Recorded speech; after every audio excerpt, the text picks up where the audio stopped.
Bueno, el Señor Jesús les bendiga. Amén. Qué bendición, bueno, hermanos, estar compartiendo con ustedes en esta mañana.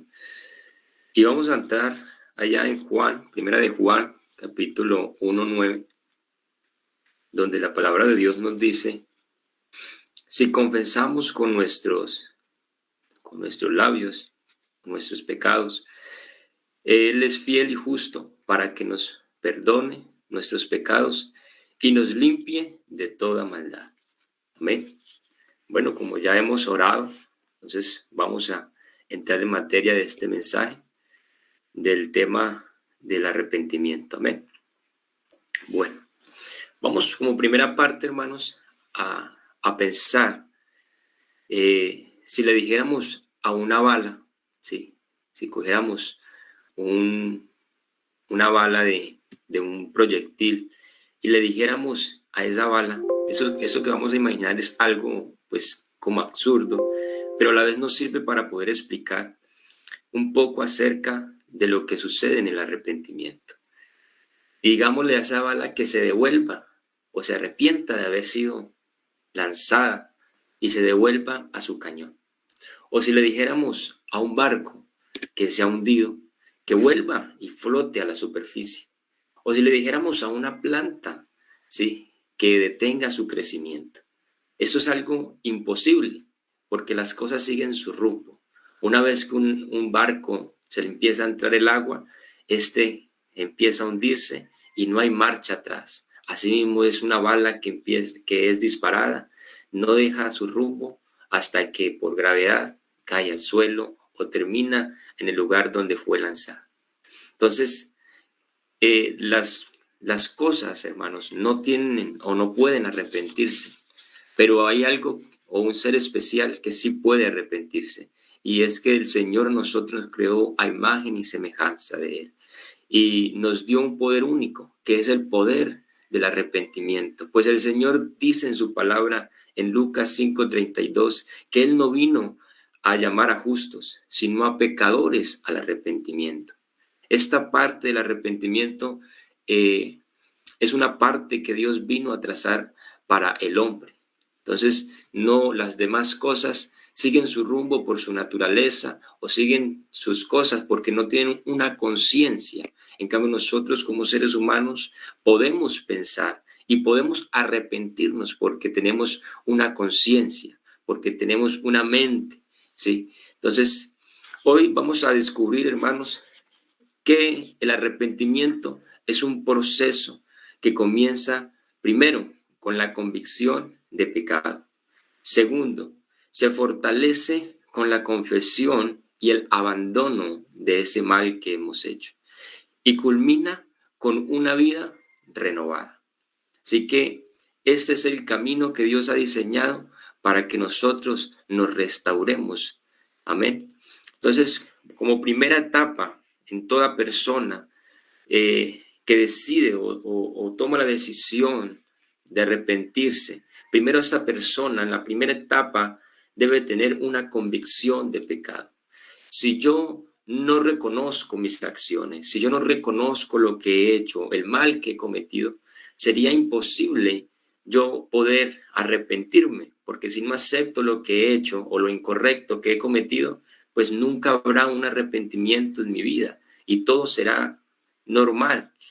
Por eso es necesario que haya en nosotros un sentimiento que nos lleve al arrepentimiento.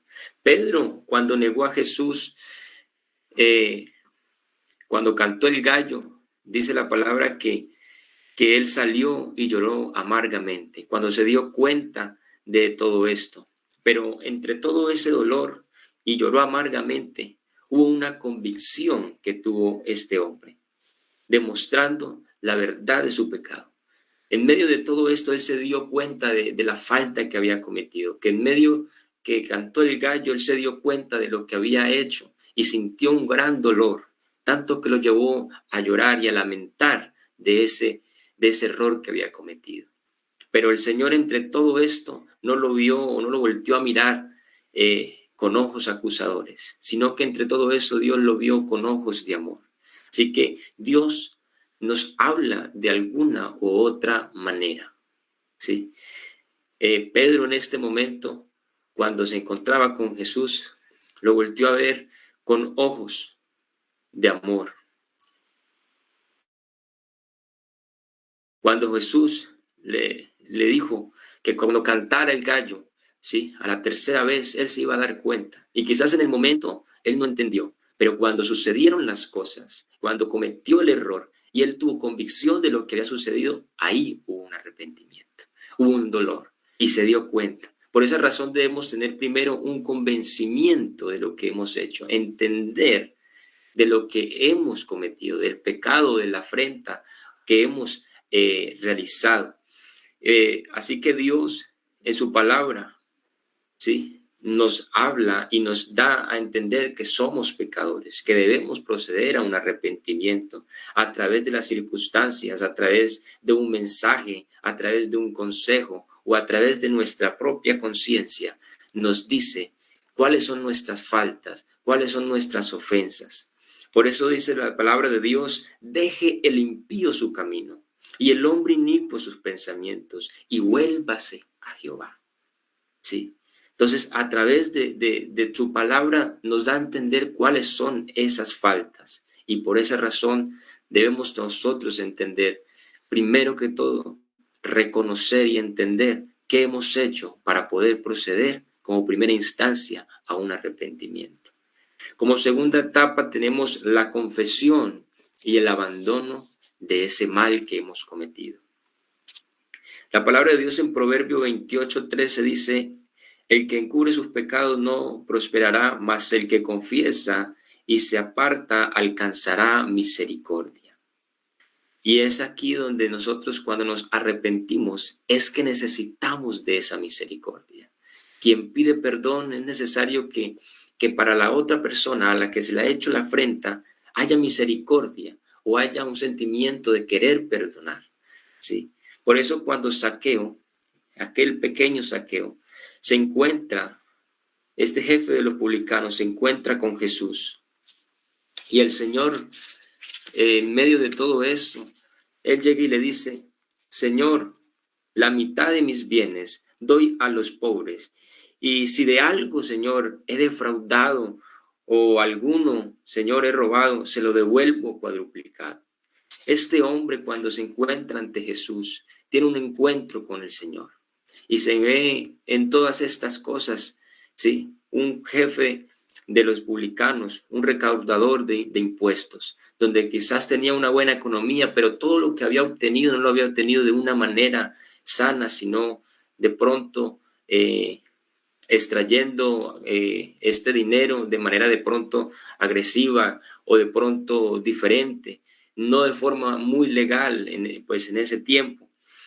Por esa razón, este hombre, cuando se encuentra con Jesús y se da cuenta y se convence de todo lo que ha hecho, tiene un gesto, que es la segunda etapa.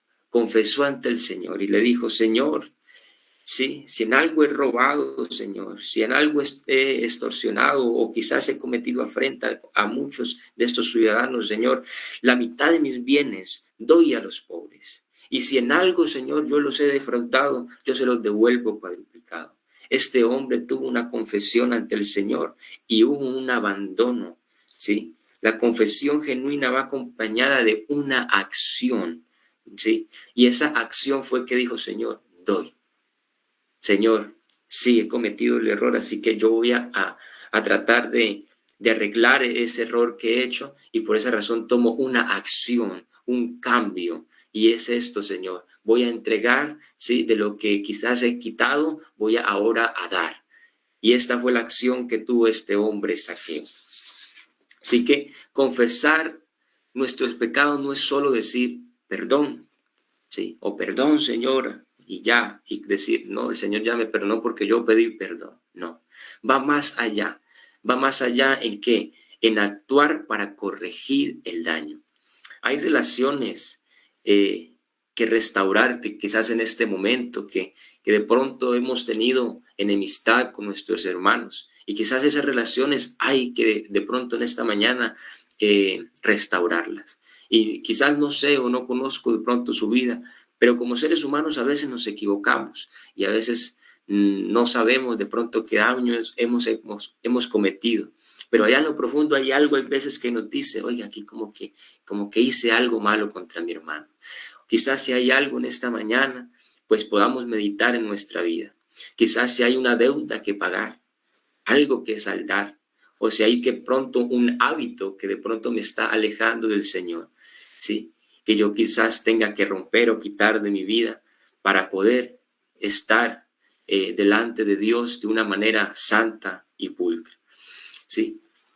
Ante todo esto, el Señor no nos exige o no nos está pidiendo que de pronto o entre nosotros buscando perfección, pero sí está pidiendo hoy, en esta mañana, que hagamos un compromiso audaz, ¿sí? Arrepentidos y convertidos para que sean borrados vuestros pecados, dice Hechos 3:19. Hoy el Señor está pidiendo que de nosotros haya un compromiso, ¿sí? Y podamos nosotros hoy decidir, oiga, he reconocido mi falta, pero ahorita la voy a confesar delante del Señor. Le diré, Señor, he pecado contra ti y confesaré mi falta contra Él. Pero además de eso, haré acciones de cambio. Amén. Haré un cambio en mi vida. ¿Para qué? Para que el Señor vea que en realidad he sentido este dolor en mi vida y por esa razón tomo un cambio y hago acciones porque en realidad quiero cambiar. Quien pide perdón por una falta es porque ha hecho un mal y la única acción de arrepentimiento es que reconozca lo que hizo. Ahora haga una acción de cambio para no volver a hacer lo que hizo una vez. Y todas estas personas, cuando pasan por este proceso, por la primera y la segunda etapa, llegan a una tercera etapa donde es lo más bonito, que es lo fructífero, el fruto de una vida renovada. Y es ahí donde nosotros como cristianos debemos de mantener o procurar permanecer en esta parte, ya que, como dice la Biblia, más por los frutos los conoceréis. Y somos nosotros testigos de ese arrepentimiento genuino que una vez tuvimos, por eso procedimos al arrepentimiento. Y seguimos en nuestro paso y hemos llegado o caminado distintos años, quizás distinto tiempo, pero en todo ese camino el Señor nos ha acompañado. Y entre todo ese caminar en nuestra vida cristiana, damos ejemplo a nuestra sociedad y podemos nosotros con nuestro ejemplo, con nuestros frutos, con nuestro resultado, podemos dar a conocer ese arrepentimiento o ese cambio que el Señor ha hecho en nuestras vidas. La Biblia dice, mas el fruto del Espíritu es amor, gozo, paz, paciencia, benignidad, bondad, fe, mansedumbre, templanza. ¿Sí? Y contra tales cosas no hay ley. Y tenemos a un hombre que pasó por estos procesos, y ese hombre fue Pablo, el perseguidor de la iglesia. Tras su encuentro con Jesús, este hombre entendió que estaba haciendo mal. Este perseguidor de la iglesia entendió que lo que estaba haciendo era incorrecto cuando tuvo ese encuentro con Jesús. Ese resplandor que hubo en medio de ese camino le dio a entender esa voz que decía que por qué lo perseguía. Entendió que el que le estaba hablando era una autoridad mayor a la de él, que esto no era cosa terrenal sino celestial. Y entendió y comprendió lo que estaba haciendo. Estaba atacando al mismo Dios que hizo los cielos y la tierra. Estaba atacando a ese pueblo. Y este hombre comprendió de lo que estaba haciendo y tuvo lamento en su corazón de todo el daño que ya había causado. Y por esa razón tuvo una acción de cambio. Se alejó y se fue en obediencia a donde le mandó aquella voz. ¿Sí? Y allá duró un tiempo y empezó a haber un cambio, empezó a haber una transformación de la vida de este hombre y de aquel que fue perseguidor de la iglesia. No solo dejó de matar a los cristianos, sino que se convirtió ahora en uno de los apóstoles de los gentiles. El perseguidor se convirtió en uno de los perseguidos. Su vida demostró frutos de este espíritu transformador. Él mismo escribió incluso en 2 Corintios 5:17, si alguno está en Cristo, nueva criatura es.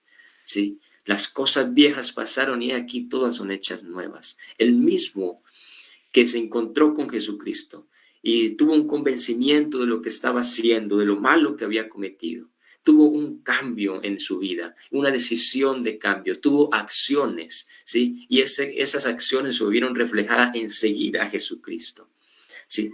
Entendió que lo que estaba haciendo mal y estaba atacando a los que en verdad llevaban esta luz a los perdidos. Y entonces dijo, oiga, comprendo, ahorita yo también llevaré la luz a esos perdidos. Y hubo un cambio. Ese perseguidor cambió a ser de los perseguidos, de los predicadores de esta palabra preciosa. Y escribe, si alguno está en Cristo, nueva criatura es. Por esa razón dio frutos de un arrepentimiento, de un cambio que Jesucristo hizo en la vida de él. Sí, de este encuentro hubo un Pablo diferente, se entregó cosas e incluso antes era llamado Saulo y ahorita es llamado Pablo, hasta el nombre fue cambiado. Y hubo unos frutos que el Señor empezó a transmitir a través de este hombre. Así que, ¿cómo saber si hemos experimentado un giro radical? ¿Cómo podríamos nosotros entender que el Señor ha hecho en nosotros una transformación y que ahorita debemos estar dando frutos? Así que no es por las emociones pasajeras. Porque hay veces nosotros vemos en nuestros altares que se arrepienten personas y lloran y nosotros a veces dicen, uy, ese va en victoria porque tuvo un encuentro con Dios. Y sí, muchos tienen un encuentro con Dios y lloran, pero lo que sucede a veces es un simple lamento de lo que están sintiendo, del dolor que sintieron. Pero no hay un cambio, no siguen a la segunda etapa, solo pasan por la primera, pero ahí se quedan.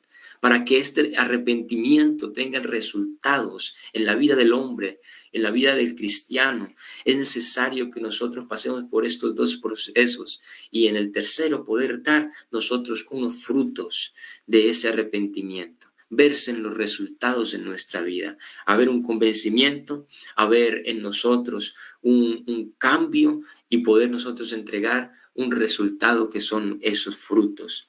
Como dijo el Señor en Mateo 3:8, haced pues frutos dignos de arrepentimiento. ¿Y cuáles son esos frutos? Esos frutos son la paciencia en la prueba, la integridad en el trabajo y amando a nuestros enemigos. Esa es la evidencia, hermanos, de una vida que ha sido transformada, de aquel hombre que antes hacía el mal y ahorita hace el bien, que ahorita predica y habla y anuncia de las virtudes de aquel que lo llamó a este servicio. Así que para concluir, hermanos, vamos a hacer esto con una pregunta. Y esa pregunta es, ¿estás listo para dar el giro? ¿Sí? ¿Estás listo para poder dar esa vuelta 360, digámoslo así, de ese cambio? ¿Sí? Hermanos, hoy el Señor está escribiendo una nueva historia y tal vez quizás aquí alguien como el hijo pródigo necesita dejar ese lodo del pecado y correr hacia los brazos de su Padre. O alguien como David deba clamar, crea en mí, oh Dios, un corazón limpio y un espíritu recto dentro de mí. Hoy el altar, hermanos, está abierto. Hoy estamos en el tiempo de la gracia. Hoy está el momento disponible para que nos arrepintamos de nuestras faltas. Y Jesús nos espera, hermanos, con los brazos abiertos. No hay un dedo señalador, sino que nos dice, ven, hijo mío. Y hoy el Señor espera que hoy usted hable y le diga, Señor, hasta aquí llego o hasta aquí me rindo, Señor. Dejo de estar haciendo ese mal cometido. Dejo de estar, Señor, yendo más allá de lo que no debo. Hasta aquí, Señor, dejo en tus manos. Me rindo, haz tú esa transformación en mi vida, haz tú ese cambio. Si hay alguno que quiera decir y hablar con el Señor Jesús le bendiga. Y quizás nuestro hermano Freddy López nos dirige la oración para cerrar este mensaje. Amén. Las que me ataban, destrozadas se quedaron, porque Cristo me ha quitado ese peso que llevaba en el corazón. Fueron bastantes los años que cautivo me encontraba, pero Cristo me ha salvado y hoy me siento libertado. Gloria al Señor, y ahora yo soy libre, libre. libre como el viento, libre, libre como el ave que vuela muy alto, tengo libertad. Y ahora yo soy libre, libre, libre como el viento, libre, libre como el ave que vuela muy alto, tengo libertad. Aleluya.